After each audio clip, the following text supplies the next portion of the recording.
Bom, meu seminário é sobre psicologia do desenvolvimento musical e é o segundo assunto do livro tratado no livro do Sloboda, né?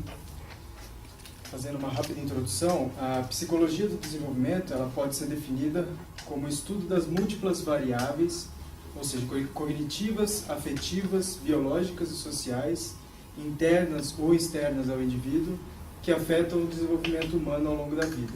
Essa definição é uma definição bastante abrangente, que não é específica do desenvolvimento, da psicologia do desenvolvimento musical, mas da área da psicologia do desenvolvimento. E essa mesma autora ela fala que tradicionalmente o estudo do desenvolvimento musical ele focou a criança e o adolescente, né, essas duas fases, justificado pela preocupação com os aspectos educacionais e formativos. As abordagens mais recentes abarcam, no entanto, todo o período de vida do homem. Então, o que ela diz é que, atualmente, essa área da psicologia se desenvolveu para tentar compreender os processos de desenvolvimento não só nessa fase inicial da vida, mas em todas as fases.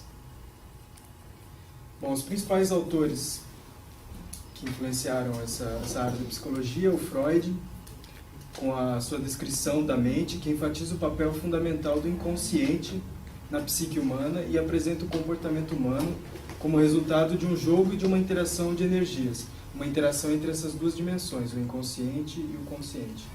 Tem destaque a sua divisão do desenvolvimento em 5 estágios: oral, anal, fálica, latência e genital, do nascimento à puberdade, que relacionam pulsões sexuais instintivas ao comportamento.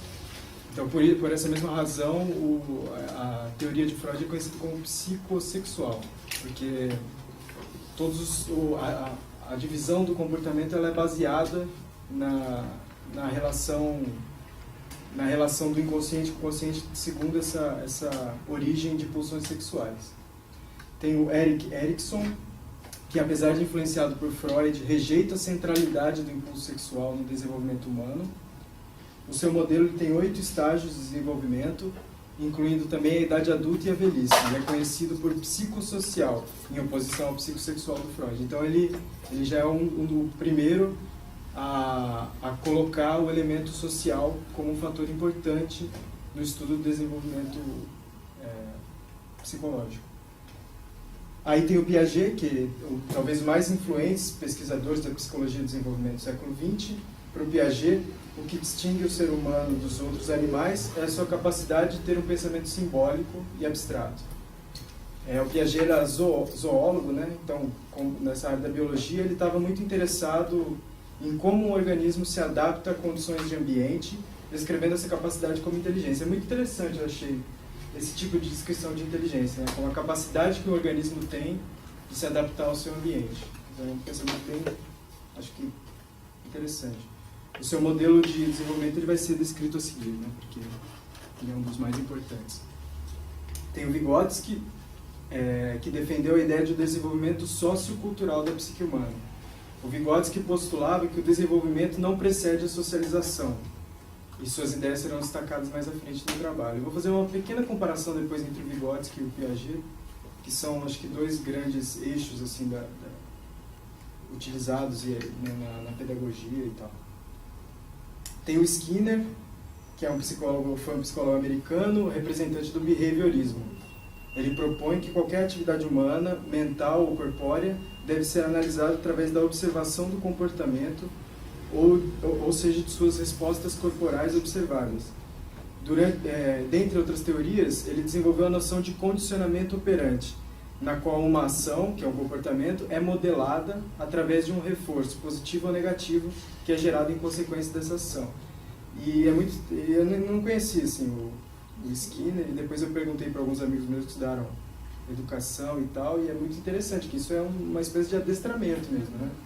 Que você, dependendo do seu comportamento, você recebe ou não um prêmio ou algum tipo de punição, lógico que não é uma punição física, mas é uma espécie de pensamento de adestramento na educação, assim, bem interessante. Inclusive, é muito interessante que o Skinner do seriado dos Simpsons, que é o diretor da escola, ele foi uma homenagem, né, não sei se positiva ou negativa, do autor do desenho para esse educador, né, para esse pesquisador. Bom, seguindo o Bandura, que assim como Skinner tem um trabalho na linha behaviorista, ele difere do Skinner, no entanto, por considerar que o reforço condicionante é indireto e imprevisível no comportamento. Ele defende que o ser humano pode aprender através da observação com o outro, sendo associado à noção de cognitivismo social.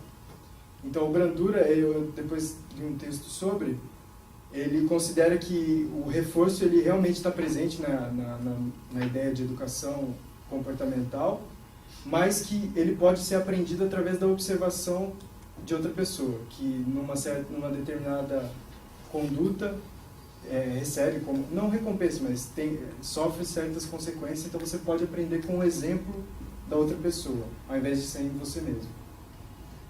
Existem ainda outras abordagens, a teoria ecológica do Bronfenbrenner e a etológica do Lorenz, entre outras. Mas essas são as que eu encontrei que são talvez mais importantes. Bom, Piaget, como eu falei, ele é zoólogo de formação, ele se tornou psicólogo e epistemologista depois. A sua teoria do desenvolvimento surgiu através da observação e análise de seus próprios filhos e de crianças da comunidade onde vivia. Suíço viveu de 1886 a 1950. Bom, Piaget é um dos psicólogos mais importantes que influenciou muito a psicologia do desenvolvimento, principalmente a psicologia do desenvolvimento musical, que eu vou tratar um pouco mais adiante. Ele desenvolveu um modelo que divide 4 etapas do desenvolvimento. A primeira etapa seria o estágio sensório-motor, que vai do 0 aos 2 anos, que estabelece relações entre as ações e as modificações que elas provocam no ambiente físico. Se caracteriza pelo exercício dos reflexos, pela experimentação na manipulação de objetos. O segundo período é o pré-operatório, o intuitivo, de 2 a 6 anos, que ocorre o desenvolvimento da capacidade simbólica, a fase de maior desenvolvimento linguístico. O pensamento ainda depende de ações externas. O terceiro período operatório concreto, de 7 a 11 anos, que é a capacidade de operação interna relacionada a operações matemáticas, a classificação de objetos e seriação. Então esse é o primeiro momento em que ocorre a categorização, né, sistemática, ou talvez formalização dos elementos. Tem até no livro do Sloboda um exemplo que ele coloca com crianças menores de 7 anos. E o exercício é o seguinte: tem numa linha 5 estrelinhas desenhadas, e na linha de baixo tem, acho que 4, mas elas estão mais espaçadas, então elas dão a impressão que ela é maior, né? A segunda linha dá a impressão que é maior. Que tem mais. Aí ele pergunta para a criança qual tem mais. Então a criança com menos de 7 anos ainda tem dificuldade de escolher a contagem matemática como um elemento de diferenciação. Ele diz que apesar da criança saber contar no dedo e tal, ela não escolhe, não elege a operação matemática como a principal maneira de diferenciação. E isso ocorre depois dos 6 ou 7 anos, né, segundo ele coloca. E o último estágio, né, o operacional formal, que é o abstrato, que vem a partir dos 11 anos. Ele se relaciona com a manipulação de conceitos linguísticos e a capacidade de conceituação e raciocínio hipotético e dedutivo. Então, talvez um estágio mais avançado relacionado à conceituação dos elementos. Eu fiz uma pirâmide porque é importante para o Piaget que cada etapa que precede a outra, ela é necessária para que a outra possa se desenvolver. Então, na verdade, você não consegue desenvolver o pré-operatório se você não tiver o sensório motor bem estabelecido e assim por diante. Então é meio que uma escalada do desenvolvimento cognitivo. Opa, voltei. Eu coloquei o Vygotsky, ele não é citado no livro do Sloboda, mas conversando com o pessoal que estuda educação, principalmente que faz licenciatura em música, parece interessante, porque na educação, na pedagogia, o Vygotsky é bastante abordado, bastante estudado, e na educação musical, no entanto. Inclusive, quem aqui estudou educação, licenciatura, puder me ajudar depois na discussão, queria colocar essa questão do Vygotsky e do Piaget, porque que talvez o Vygotsky não seja tão abordado. Ele foi um psicólogo bielorrusso, o primeiro na observação das influências socioculturais do desenvolvimento intelectual na infância. Nascido em 1896, então acho que talvez no mesmo ano que o Piaget, tornou-se conhecido nos meios acadêmicos ocidentais apenas muitos anos após sua morte por tuberculose em 1934. Ele viveu pouco, né? Bom, Vygotsky dizia que o desenvolvimento não pode ser separado do contexto social, que a cultura afeta a forma como pensamos e o que pensamos. Então, afeta a maneira como a gente vê e o conteúdo desse tipo de pensamento, né? Cada cultura tem seu próprio impacto no desenvolvimento e o conhecimento depende da experiência social. Ele desenvolveu um conceito que é bastante conhecido, que é a Zona de Desenvolvimento Proximal, a ZDP, que consiste na distância que separa o nível atual de desenvolvimento da criança, determinado pela sua capacidade de resolver problemas individualmente, e o nível de desenvolvimento potencial, que é determinado pela resolução de problemas com orientação de adultos ou de outra criança mais capaz naquele momento. Então ele diz que existe uma distância que pode ser suprida pela orientação de um adulto ou de uma outra criança mais capaz para resolver determinados problemas. E que essa orientação ela pode contribuir para o desenvolvimento cognitivo. Então, ao contrário, aí tem nesse desenho aqui, vocês podem ver, tem o real, que é o que a criança pode fazer naquele momento com relação a um determinado problema, e o potencial, que ela consegue fazer através da orientação de uma pessoa. E aí aqui está escrito, né, o bom ensino é aquele que se adianta ao desenvolvimento. E nesse ponto, Vygotsky ele é meio que contrário ao Piaget, porque ele diz que o aprendizado ele não se dá na mesma velocidade que o desenvolvimento cognitivo. O aprendizado pode ocorrer, o ensino e o aprendizado podem ocorrer de uma maneira cooperativa, de maneira que em determinados exercícios ele pode forçar o desenvolvimento cognitivo. Então pode ajudar a acelerar ou desacelerar, né, para o bem ou para o mal, esse desenvolvimento. Então é muito interessante o pensamento do Vygotsky.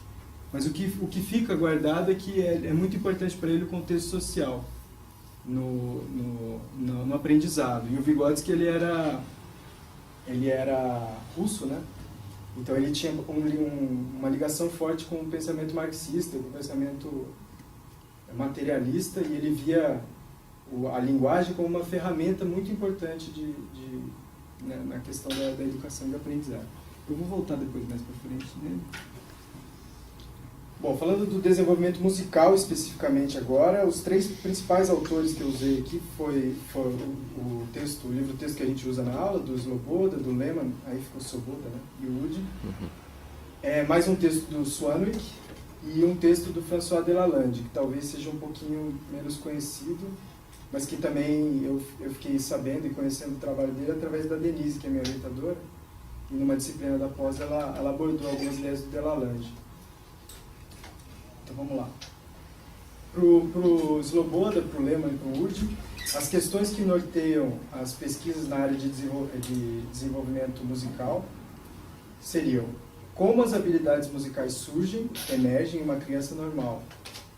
É possível saber sobre a capacidade musical antes ou logo após o nascimento? Existe um padrão normal de desenvolvimento musical que a maioria das crianças segue? E que tipo de atividade e ambiente melhor auxiliariam no desenvolvimento musical da criança? E por último, existe uma idade ótima para o início formal do ensino musical? Então, tentando responder essas questões que o Sloboda e os outros autores tentam colocar no texto algumas experiências. Ele parte da ideia de musicalidade nos bebês. Ele diz que através de novos métodos de experimentação e testes desenvolvidos recentemente, tornou-se possível observar respostas físicas de bebês expostos a estímulos musicais, como movimentos corporais sutis, movimentos dos olhos, da cabeça, frequência cardíaca, etc. Então essa é uma nova metodologia que eles conseguem medir esse tipo de reação do bebê aplicado a diversos contextos de experiências e tal. Em pesquisas com recém-nascidos, foram observadas respostas de maior atenção a músicas ouvidas pelas mães durante a gestação, o que demonstraria a aquisição de informações musicais antes mesmo do nascimento. Então isso acaba com uma ideia de que o desenvolvimento musical começaria a partir do nascimento, e essas experiências demonstram que isso pode acontecer antes.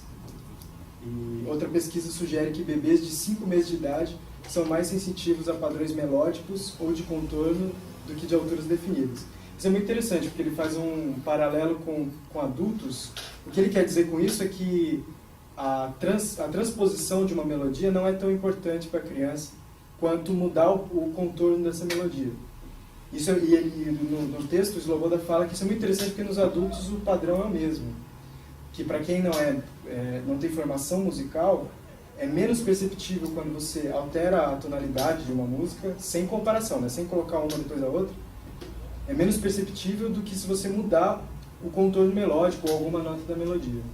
E nesse sentido ele fala da última experiência, que são os mesmos autores que fizeram, né? Eles realizaram um experimento para comparar respostas de bebês e adultos sobre a percepção de mudança de padrão melódico de tríades, e concluíram que ambos respondem de maneira muito semelhante. Então é exatamente isso que eu estava falando, com um dado um pouco mais complicado, que ele coloca depois no texto, de que nessa experiência, o que eles fazem é o seguinte: eles colocam um som ambiente, um padrão musical ambiente, que é uma sequência de tríades maiores e aumentadas. Então a pessoa se acostuma com esse ambiente. Depois ele altera uma das notas de cada tríade e observa respostas, estímulos do bebê e respostas dos adultos. E uma das conclusões que ele tirou no final, né, que tem lá no texto, é de que talvez a informação contida em uma tríade maior seja mais facilmente assimilada tanto pelo bebê quanto pelo adulto, pela sua relação harmônica, né? Porque a relação de quinta justa, por exemplo, é uma relação mais simples do que a relação de quinta aumentada ou a relação de trítono. Então ele diz que eles dizem, né, que por alguns motivos físicos talvez a tríade maior ela é mais bem guardada na mente, enfim. Isso talvez seja um pouco discutível, porque anteriormente ele diz que mesmo bebês antes do nascimento já desenvolvem um certo reconhecimento de músicas, né, dependendo do contexto em que a mãe, as músicas que ela ouvia, etc. Então eu acho que é um pouco complicado separar essas duas coisas, né? Mas enfim, a gente pode voltar nisso depois também. Bom, a influência do Piaget na educação musical. Tanto o Suanwick quanto o Delalande, que eu vou explicar daqui a pouco, eles têm influência direta da teoria do desenvolvimento do Piaget. O Kit Suanwick é um professor emérito do Instituto de Educação da Universidade de Londres, e ele tem estudos na área de desenvolvimento musical, avaliação e currículo. Ele propôs, junto com a Tillman, se não me engano é uma mulher, essa teoria espiral, que tem no livro dele Music, Mind and Education, se não me engano, de 1986. Bom, nesse modelo são observados 8 estágios de desenvolvimento musical, que apesar de apresentar um formato espiral e não estágios lineares, aproximam-se muito dos conceitos de Piaget. Essa teorização foi feita a partir de 4 etapas principais de desenvolvimento, que são subdivididas em 2 modos cada um, conforme mostra a figura. Esse aqui é o modelo, a teoria espiral apresentada pelo Suanwick, né? Então vocês podem ver que ela tem 4 estágios aqui, a minha esquerda, né, a esquerda aqui. O primeiro é Mastery, o segundo Imitation, imitação, né, o terceiro Jogo imaginativo e o terceiro Metacognição. Tem uma rápida explicação aqui. Na base da espiral aparecem os modos Sensory e Manipulative, que é sensório e manipulativo. Está aqui embaixo, né? Junto desse sensório está aqui e o manipulativo aqui. Nas composições das crianças mais novas, essas composições que ele analisou, né, dos alunos, até 4 ou 5 anos de idade, foi observado um caminho que vai da exploração sensorial ao início de um trato manipulativo do material sonoro. São mudanças relacionadas aos materiais. O que o Suanwick diz aqui é que nessa experimentação livre de materiais, de objetos, existe um caminho que vai do simples teste de sensação para um início de uma manipulação um pouco mais dirigida que conduz à próxima etapa, né, para os mais velhos. No segundo elo, aparece uma transição de caráter expressivo. A criança se encontra num modo em que o processo criativo no qual se expressa está alheio a regras gramaticais musicais, o modo de expressividade pessoal, até que, vivenciando situações onde a música é compartilhada socialmente, enquanto forma simbólica, as regras e convenções, por exemplo, métricas regulares, tonalidade e ostinato, começam a aparecer nas criações. E aí ele chama isso de modo vernacular. Vernacular porque é inteligível por outros. Então começa a entrar o dado social na composição da criança, né? É isso que ele observa nas composições. Então a expressão se dá num primeiro momento no nível pessoal e no segundo momento no nível coletivo, então no nível social. E isso em crianças de 4 a 9 anos. O terceiro estágio, que com relação à forma, é formado pelos modos especulativo e idiomático, que são relacionados à forma. No primeiro deles, a criança, depois de ter se apropriado de convenções primárias, começa a criar livremente dentro dos modelos. Na observação do modo idiomático está a emergência de, mais uma vez, uma expressão calcada na prática compartilhada socialmente, sendo comuns as recorrências de estilos reconhecíveis. Também se pode observar um alcance do controle técnico, expressivo e formal. Então é nessa idade, segundo Suânio, que de 10 a 15 anos, que a criança começa a compreender elementos de forma e começa a compartilhar, começa a aplicar isso na sua composição, de maneira a tornar a forma o elemento em jogo naquele momento. E o último estágio, que o Sloboda diz que nem todo mundo chega a esse estágio, porque quem não tem treinamento musical acaba não desenvolvendo essa parte, que são os modos simbólico e sistemático. Esses dois últimos modos do modelo espiral começam com a apropriação pessoal de determinadas músicas, técnicas, um modo marcado pelo desenvolvimento afetivo do indivíduo em relação à música, até chegar no modo, onde se consegue refletir sobre tal experiência de maneira organizada intelectualmente. A experiência musical passa a desencadear, além de processos afetivos individuais, pensamentos conceituais, estruturais, históricos, filosóficos, etc. Aqui o desenvolvimento se dá numa esfera de valor. Então aí começa talvez o pensamento estético, o gosto pessoal por motivos extramusicais, talvez, em que existe uma certa metalinguagem, né? Que você consegue compreender a música a partir de modelos não puramente musicais e conceituar a música através de elementos não necessariamente musicais. Muito bem. O Delalande, ele é um engenheiro e professor de matemática. Ele dirigiu o GRM, que é um grupo de pesquisa musical da França, vinculado ao governo francês, o programa de pesquisa em ciências musicais. Ele publicou vários livros e um grande número de artigos concernentes sobretudo a música eletroacústica e a epistemologia da análise musical, a escuta e o desenvolvimento de condutas musicais nas crianças e suas consequências pedagógicas. É muito interessante porque o Delalande ele parte do princípio de que não é tão pertinente fixar um gênero ou uma certa escola musical para o ensino da música para a criança. Então os exercícios dele não são necessariamente tonais, não são necessariamente de música instrumental, muitas vezes de música eletroacústica, e ele está muito interessado com a prática musical. Enquanto o Suânio que trabalhou, né, para o desenvolvimento da teoria espiral com composição, então exercícios de composição com as crianças.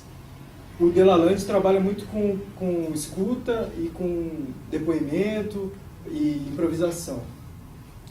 Então ele se baseia na ideia de jogos sensórios, os jogos sensórios motores do Piaget, jogos simbólicos também, de regras da teoria do Piaget, como eu falei, né? O Delalande nos traz uma proposta de entendimento das relações que a criança cria com o material musical e como se daria a orientação por parte do educador. Então eu fiz uma pequena tabela. Para o Piaget, o jogo sensório-motor que vai do 0 aos 2 anos, o Delalande propõe a exploração de timbres, onde o gesto e sensação são indissociáveis. Então uma exploração livre de instrumentos, de brinquedos musicais, etc. A segunda etapa seria o jogo simbólico, de 3 a 7 anos, o fazer musical de caráter simbólico para o Delalande, remetendo a imagens e afetos, etc. Para o Delalande, nesse jogo simbólico, existem pequenas regras de repetição, de padrões rítmicos, que ocorrem por imitação, não tanto por conceito, mas mais por imitação, baseado nessa ideia de jogo simbólico. E a última etapa, que seria o jogo de regra do Piaget, o Delalande pensa num jogo musical através de regras formais que proporcionariam um tipo de satisfação intelectual. Então aí entra o elemento conceitual no jogo musical para o Delalande. Bom, o Sloboda chega a algumas conclusões com os exemplos que ele apresenta. As conclusões dele são: todos os bebês normais demonstram habilidades musicais e aptidão, apesar da ausência da capacidade verbal. Então o que ele diz é que não se pode pensar em talento musical para recém-nascidos ou para crianças mesmo antes do nascimento, como a gente viu, né? Que todos apresentam as mesmas disposições musicais, exceto em casos excepcionais, como a amusia, né? Amusia, etc. Bom, as habilidades mostram um desenvolvimento típico e progressivo durante a infância, que é, de certa maneira, independente do treinamento e educação. E aí a gente pode depois discutir até que ponto isso é independente do treinamento e educação. Eu acho um pouco complicado, né, pensar nisso. Pais e tutores podem promover ambientes que favorecem e aceleram a aquisição de habilidades musicais. É difícil prever resultados com base em testes de aptidão ou percepção de sinais de talento. Muitos músicos profissionais não demonstraram esses tipos de sinais. Supostas habilidades especiais, como o ouvido absoluto, são menos influentes no desenvolvimento musical do que elementos como o suporte familiar e a prática contínua. Bom, para mim esse assunto foi relativamente novo, eu não conhecia tanto, eu não sou da área da educação, e algumas coisas foram surgindo como dúvidas, assim, durante a leitura e durante o trabalho. A primeira delas é bem óbvia, assim, o Sloboda coloca isso várias vezes, né? De que maneira é possível separar o fisiológico do social? Acho que isso é uma questão que se coloca, e é uma questão que o Vygotsky coloca na educação, que não foi importado para a educação musical, pelo menos não que eu saiba. Seria possível falar de uma certa hegemonia piagetiana nos modelos de educação musical atualmente? Porque, isso perguntando para quem estuda licenciatura em música, o pessoal diz que a maioria lida com um modelo baseado no Swanwick ou alguma variação do Piaget. O Delalande é um pouco menos conhecido, mas mesmo assim o Delalande também se baseia em Piaget. A questão é por que na educação formal, na educação regular, existem outras frentes, né, como a do Vygotsky, por exemplo, e na educação musical talvez não. Eu não sei se alguém que tenha mais conhecimento na área pode esclarecer um pouco essa ideia aí. E até que ponto metodologias e técnicas de observação de sinais em bebês é ambígua. Isso também foi outra questão que se coloca, porque nas experiências eles medem as reações fisiológicas dos bebês. E é muito interessante, porque não necessariamente essas reações fisiológicas se dão sob apenas um determinado estímulo. Então, ao ler o texto, parece que é sempre baseado no estímulo musical, que você tem esse tipo de resposta, mas poderia ser um outro tipo de estímulo, dando o mesmo tipo de resposta. Então, fica um pouco ambíguo saber até que ponto esse tipo de observação é pertinente para uma interpretação de que o bebê realmente reconheceu aquele sinal, ou simplesmente ele recebeu um sinal diferente, ou alguma coisa desse tipo. Bom, basicamente é isso. Eu coloquei para discussão, eu tenho um texto sobre as diferenças básicas entre o Vygotsky e o Piaget, que a gente poderia talvez tentar discutir também no campo musical. E existem alguns vídeos, mais de curiosidade. Existe um vídeo que eu coloquei aqui na bibliografia.